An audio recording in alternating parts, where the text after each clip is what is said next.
Welcome to Gayatri competitive academy. మనకి హిందూ తత్వశాస్త్రము, దేవాలయ వ్యవస్థ, Hindu philosophy and temple system అనేది ఎలా ఉంటుంది అనేది మన ఎండోమెంట్ ఎగ్జామ్స్కి చాలా అత్యంత ముఖ్యమైన చాప్టరు. సో అంటే మనకి 150 క్వశ్చన్స్, సో మనకి 150 మార్కులు రావడం జరుగుతుంది. నెగిటివ్ మార్కింగ్ కూడా ఉంటుందండి. సో ఇందులో భాగంగా మనం ప్రీవియస్ వీడియోలో సిలబస్ సంబంధించిన విషయాలన్నీ కూడా డిస్కస్ చేసాం. సో ఈరోజు అత్యంత ముఖ్యమైన మొదటి టాపిక్ రామాయణము. సో ఈ రామాయణానికి సంబంధించిన విషయంలో మొట్టమొదటిగా ఫస్ట్ చాప్టర్కి సంబంధించిన విషయాలు డిస్కస్ చేస్తున్నాం. అందులో భాగంగా రామాయణము ఫస్ట్ యూనిట్, మొత్తం 12 యూనిట్స్లో రామాయణంలో విభిన్నమైన పాత్రలు అంటే మనకి సిలబస్లో ఇచ్చిన విషయాలండి. రామాయణంలోని విభిన్నమైన పాత్రలు, ప్రాథమికమైన జ్ఞానము, primary understanding is the characters, the very important. Next రామాయణంలో వివిధ భాగాలు, సో డిఫరెంట్ పార్ట్స్ అంటే భాగాలకు సంబంధించిన అంశాలు, వంశాలు, సో ఇట్స్ డైనాసిటీస్. అలాగే రామాయణంలో పేర్కొన్న ప్రదేశాలు, ప్రాథమికమైన జ్ఞానము, it's a primary knowledge. The testing in the primary knowledge, the very important the characters and parts are the khandas and the dynasties and the different places. So we are discuss about the Ramayana.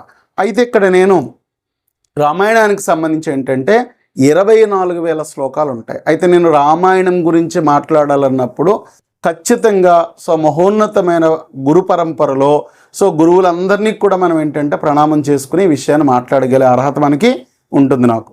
So ఎందుకంటే కనుక ఏ యొక్క epic అంటే భారతదేశ సనాతన సాంప్రదాయ వ్యవస్థలో ఎప్పుడైనా సరే ఒక ఇతిహాసాలు కానీ, పురాణాలు కానీ, వేదాలు కానీ, ఉపనిషత్తులు కానీ, సో ఏ విషయాన్ని మాట్లాడాలన్నా సరే మనకి డెఫినెట్గా సో గురువుని నమస్కరించుకుని ఖచ్చితంగా మనం చెప్పవలసిన అవసరం ఉంటుందండి.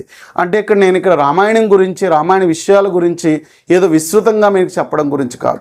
మనకి కాంపిటేటివ్ ఎగ్జామినేషన్లో ప్రభుత్వ ఉద్యోగంలోకి, ఎండోమెంట్స్ డిపార్ట్మెంట్కి, దేవాలయ వ్యవస్థని, హిందూ సిస్టమ్ని పరిరక్షించే అత్యంత ముఖ్యమైన ప్రభుత్వ ఉద్యోగికి అసలు రామాయణంలో తీసుకోవాల్సిన విషయాలు ఏముంటాయి, ఎలా ఉంటాయని చెప్పేటప్పుడు మొదటిగా గురువులకి ప్రణామము.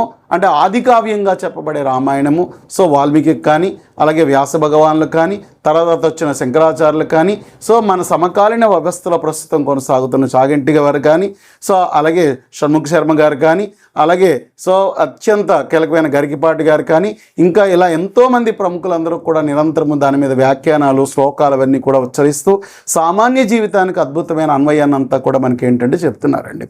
వాళ్ళకి మొదటిగా మనం ఏంటంటే ప్రణామం చేయవలసి ఉంటుంది డెఫినెట్గా అనమాట, రైట్. సో అయితే ఇక్కడ నేను చెప్పే విషయం ఏంటంటే ఇట్స్ అ కాంపిటేటివ్ ఎగ్జామినేషన్, అంటే పోటీ పరీక్షలకు సంబంధించిన విషయం. పోటీ పరీక్షలకు సంబంధించిన విషయంలో 3 ప్రధానమైన అంశాలు ఉంటాయి. ఏంటి ఆ 3 ప్రధానమైన విషయాలు అంటే కనుక మొట్టమొదటిగా సో మనం రామాయణం బ్రీఫ్గా తెలుసా తెలియదా, సో దాన్ని మనం ఎలాగ అర్థం చేసుకుని మనం అడాప్ట్ చేసుకోవాలి, దాని సోషల్ అప్లికేషన్స్ ఎలా తేవాలనేది ఇంపార్టెంట్ అండి, రైట్. అందులో భాగంగా నేను ఈరోజు మాట్లాడేటప్పుడు కొన్ని బిట్స్ అంటే చాలా కీలకమైనవి, అంటే రామాయణ విషయాలవి కూడా చదువుకొని మానవ జీవితాన్ని అద్భుతంగా మార్చుకోవడం జరుగుతుంది. ఆ యొక్క ఆధ్యాత్మిక విషయం కన్నా ఇక్కడ నేను మాట్లాడే విషయం ఏంటంటే కనుక సబ్జెక్టు ఓరియంటెడ్. ఇది సాధారణంగా అంటే ఈరోజు మనం చెప్పాలంటే నేను ఒక్క మాటలో చెప్తానండి, అసలు పిల్లలకి సో హరే రామ హరే కృష్ణ రామరామ తత్తుల్యం అనేసని ఈ రామనామ వాక్యాన్ని మీరు చెప్పేటప్పుడు అసలు రాముడి యొక్క గొప్పతనాన్ని తెలియజేయాలి. అంటే మన సమాజం ఏంటంటే భక్తి జ్ఞాన మార్గాలు 2 ఎన్నుకున్నాయండి ఉపనిషత్తులు చెప్పేటప్పుడు. ఈ భక్తి జ్ఞాన కర్మ మార్గాలని 3 ఉన్నాయి. అయితే మన సమాజంలో జ్ఞాన మార్గం ఉన్న వాళ్ళు చాలా తక్కువ మంది ఉండడం. సో జ్ఞాన మార్గం లేనప్పుడు ఏంటంటే భక్తి మార్గాన్ని ఎన్నుకోమని చెప్పారు. ఈ 2 లేకపోతే నీ కర్మ నువ్వు అనుభవిస్తావు, మంచి చేస్తే మంచి, చెడు చేస్తే చెడు అని కర్మ చెప్పింది.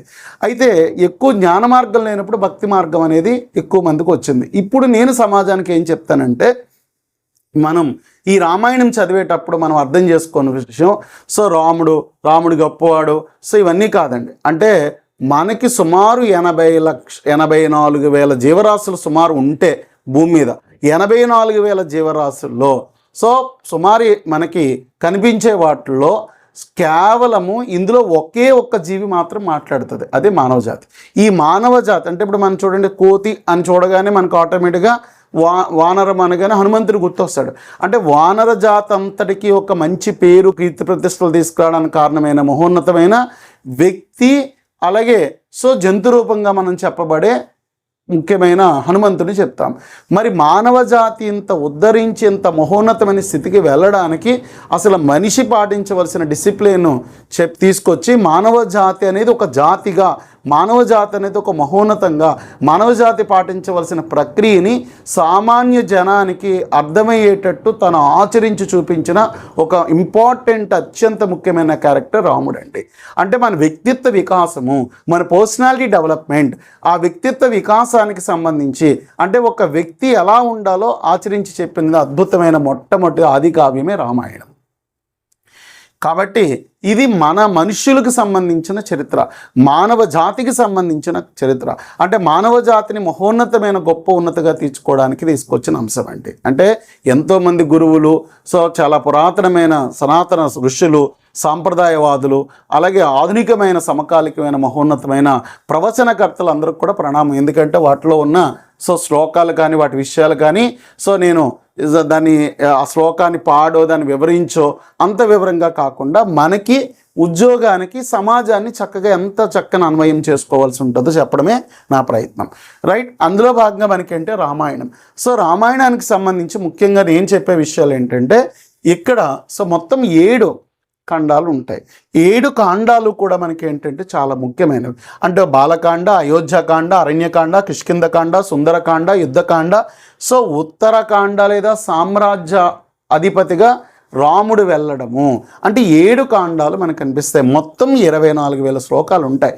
అయితే 24,000 శ్లోకాలు మనకు కనిపించినప్పుడు అందులో మొట్టమొదటి బాలకాండ తీసుకున్నట్లయితే 77 సర్గలు, అంటే మన శ్లోకాలు అనే కన్నా సర్గలు అంటే శ్లోకాలు మనకి చాప్టర్స్ 77 చాప్టర్స్ ఉంటాయి. ఓన్లీ మనకి బాలకాండ తీసుకున్నట్లయితే అది ఒరిజినల్గా ఏముందో అదే. అంటే మనం భారతీయ సనాతన సాంప్రదాయ విధానంలో మన ఎపిక్స్ అంటే తొలి ఇతిహాసం అని దేని పిలుస్తారంటే Ramayanam. The first epic is Ramayana, the second epic is Mahabharata.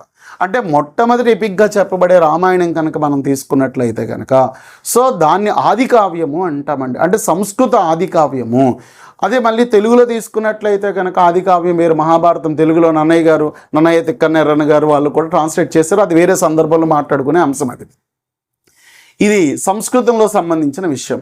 అయితే ఇక్కడ నేనేంటంటే 5 విషయాలు, అంటే ఇక్కడ 7 కాండలకు సంబంధించిన విషయాలలోనూ ఇందులో వచ్చే అత్యంత ముఖ్యమైన ఈ కాండల్లో వచ్చే పాత్రలు ఒక రాముల వారు కానీ, లక్ష్మణుడు కానీ, సీతమ్మ తల్లి కానీ, సీతాదేవి గారు కానీ, అలాగే మనకి భరత శత్రుఘ్నులు కానీ, అలాగే దశరథుడు కానీ, వాళ్ళ వంశం కానీ, అత్యంత ఇక్ష్వాకు వంశానికి సంబంధించిన పరంపర కానీ, అలాగే అత్యంత ముఖ్యమైన సీతాదేవి వంశానికి సంబంధించిన విషయాలు కానీ, ప్రముఖమైన ఋషులు, రాముడికి సంబంధించిన పాత్ర వసించిన వశిష్ఠ వామనదేవుల గురించి, భరద్వాజుల గురించి, భరద్వాజ మహర్షి చేసిన అంశాలు, విశ్వామిత్రుడు, ఇలా ఎన్నో ఆశ్రమాలు, ఎంతోమంది ప్రముఖులు. అంటే ఒక విధంగా చెప్పాలంటే రామాయణం చదవడం అంటే గురు పరంపరని నమస్కరించుకోవడం లాంటిదండి భారతీయ సాంప్రదాయంలో. మీకు ఒక మాటలో చెప్పాలంటే కనుక రామాయణం అనేది అంటే వేదోత్పత్తి.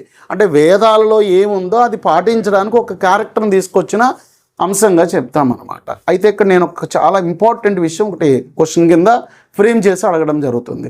ఏంటి ఇంపార్టెంట్ అంటే కనుక రామాయణము రామాయణాన్ని రచించింది సంస్కృతంలో ఎవరు రచించడం జరిగింది?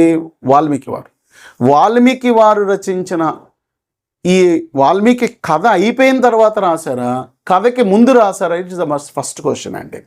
అంటే వాల్మీకి అనే మహోన్నతమైన ఋషి రామాయణాన్ని రామాయణ ఘట్టం అంతా అయిపోయిన తర్వాత రాశారా, ముందే రాశారా? This is a very important first question అండి నేను అడిగే దాంట్లో. ఇక రెండో అంశం ఏంటంటే, రెండో అంశం తీసుకున్నట్లయితే వాల్మీకి మహర్షి గారికి ఈ రామాయణ ఘట్టం అనేది రాసేటప్పటికీ రాముడనే క్యారెక్టర్ నిజంగా ఉందని తెలుసా తెలియదా? This is the second important point. Next మూడో ఇంపార్టెంట్ పాయింట్ చెప్తున్నా. ఏంటంటే బాలకాండ నుంచి మనకి వాల్మీకి ఇన్వాల్వ్మెంట్ వస్తుందా? ఉత్తరాఖండ లేదా సామ్రాజ్యాధిపతి అయిన తర్వాత ఉత్తరాఖండ నుంచి మనకి వాల్మీకి గారు యొక్క ఇన్వాల్వ్మెంట్ వస్తుందా? This is the 3 important questions నేను అడిగేది. ఒకసారి చూసుకోండమ్మా, చాలా ఇంపార్టెంట్ విషయాలు నేను ఇక్కడ మాట్లాడడం జరుగుతుంది. సో ఒక భారతదేశీయ సమాజంలో ఒక మహోన్నతమైన వ్యక్తి, ఒక 16 అద్భుతమైన లక్షణాలు కలిగిన వ్యక్తి రాముడు. సో ఈ 16 గుణగుణాలను కలిగిన వ్యక్తి ఈ భూమిపై ఉన్నాడా అని ప్రశ్న వచ్చినప్పుడు ఆ ప్రశ్న కలిగిన సమాధానాన్ని మన మహోన్నతమైన వ్యాస భగవానుడు నారదుని ప్రశ్నించినప్పుడు జరిగే సమాధానం లాంటిది. అంతేకాకుండా భారతదేశంలోని సాంఘిక అంశాలు, అర్థశాస్త్రము, అలాగే సామాజిక, ఆర్థిక, శాస్త్ర, సాంకేతిక విజ్ఞానము, విద్య, వైద్యము, ఎన్నో విశేషాలన్నిటికీ కూడా సమాధానం చెప్పగల అన్ని శాస్త్రాల కలయిక రామాయణం. మనం ఆలోచించి చదవగలిగితే అంటే అంత డెప్త్గా ఉందంటే దాని యొక్క సారాంశం అయితే అదే వాస్తవం. కాబట్టి ఇందులో నేను 3 క్వశ్చన్స్ అడుగుతున్నా.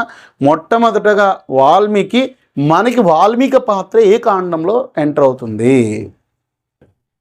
ఓకే, సో వాల్మీకి గారికి ఈ యొక్క రామాయణం రాయాలి అన్న ఆలోచన వచ్చేసరికి ఆయన రామాయణం ఆల్రెడీ ఆ కథ ఆయనకి తెలుసా తెలియదా? ఇవి నా యొక్క ప్రశ్నలండి. ఓకే, సో ఇందులో మీరు గుర్తుపెట్టుకోవాల్సిన విషయం ఏంటంటే అసలు రాముడు అనే ఒక క్యారెక్టర్ ఉన్నారు అనే విషయాన్ని ఖచ్చితంగా వాల్మీకి తెలియదు. ఓకే, సో అది ఉత్తరాఖండ విషయంలో లవకుశలు పుట్టి వాళ్ళే రాముడి యొక్క బిడ్డలు అనేది చాలా ఆలస్యంగా మనకి తెలుస్తుంది. అంటే ఆయనకి స్టోరీ ఒక క్యారెక్టర్ ఆల్రెడీ ఇది ఎస్టాబ్లిష్ అయ్యి ఉందనే విషయం తెలియదు. అది ఖచ్చితంగా మీరు తెలుసుకోవాల్సిన విషయం అంటే. ఓకే, సో అంటే ఎండింగ్లో మనకి ఎవరు రాశారనే విషయం మనకి క్లారిటీ వస్తుంది. ఇలా మనకి అత్యంత ముఖ్యమైన విషయాలన్నీ ఇంకా రామాయణానికి సంబంధించిన కొన్ని కీలకమైన ఘట్టాలన్నీ కూడా మనం నెక్స్ట్ పరంపరలు ఇవన్నీ కూడా చూసుకుంటూ ఉండడం జరుగుతుంది. సో మీరు ఈ ఛానల్ సబ్స్క్రైబ్ చేయండి. సో దీనిలో మీకు ఏంటంటే కనుక ఈ సిలబస్ సంబంధించిన టాపిక్ అన్నీ కూడా ఆఫ్లైన్ క్లాసెస్ రెగ్యులర్గా మన ఇన్స్టిట్యూట్ గాయత్రి కాంపిటేటివ్ అకాడమీలో మనకి ప్రారంభించడం జరిగింది. అయితే ఇక్కడ మీకు రామాయణంలో 5 ప్రధానమైన విషయాలు ఉన్నాయి. సో మొట్టమొదటి మనకి ఏంటంటే కనుక రామాయణాన్ని ఆది కావ్యం అంటారు. రామాయణం అనేది మనకి సిలబస్లో అత్యంత ముఖ్యమైన మొదటి టాపిక్. రామాయణం రాసే సమయానికి వాల్మీకి ఈ రామాయణం అనే రాముడు క్యారెక్టర్, సీత క్యారెక్టర్ వీళ్ళందరూ ఉన్నారని తెలుసా తెలియదా? ఆ తెలియడం కోసం అనేది ఎప్పుడు తెలిసింది, ఎప్పుడైనా రాయడం జరిగింది. సో ఈ యొక్క రాయడానికి సంబంధించిన మొట్టమొదటి తొలి ఘట్టాన్ని ఓకే సంక్షిప్తంగా చెప్పబడిన రామాయణ ఘట్టం తొలి ఘట్టం జరిగింది. అది జరిగిన తర్వాత మిగతా జరిగింది. Thank you very much. Gayatri competitive academy.